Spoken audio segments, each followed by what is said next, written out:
Guys, meron lang ako i-share sa inyo about sa Panasonic board, no? So, may sistema kasi na ganito pag nasa client tayo, no? So, halimbawa, sira yung ating yung indoor, sorry.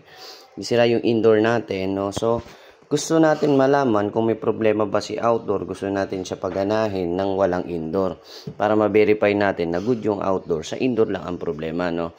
So, hindi naman to 100% pero at least meron tayong idea na working yung outdoor. So, ituturo ko sa inyo guys kung paano paganahin si outdoor ng walang control board. No? So, ganito gagawin natin. I-void natin yung signal. Wala tayong i-connect dyan ng outdoor. So, ang ginagawa ko lang para matesting to, yung CNS. Ito, CNS. Ito yan guys, yan. CNS nakalagay po kung makikita ninyo. Ayan, CNS. Yan po yung binabypass ko para mag-self-running siya. So, ayan yung CNS na yon. No? So, basta CNS, yan po yung ating ibabypass. No?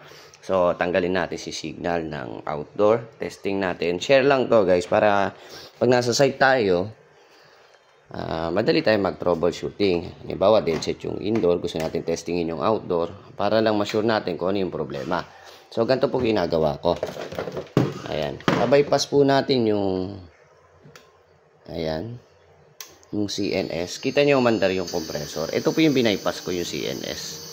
Ayan. Yan lang po ang binaypass ko. So, okay yung kanyang compressor. Wala lang tayong pananailagay kasi hindi naman na-pull out. So, ayan, working siya, no? So, dito tayo magbe-base, doon lang sa indoor. So, dagdag kaalaman lang, no? Siyempre, kailangan natin i-share yan. Kapwa naman tayo technician, magtulungan tayo, no? Huwag tayong mag-down sa isa't isa kasi, naman tayo, kanya-kanya tayong kakayanan, no? So, share lang natin to. Thank you, guys.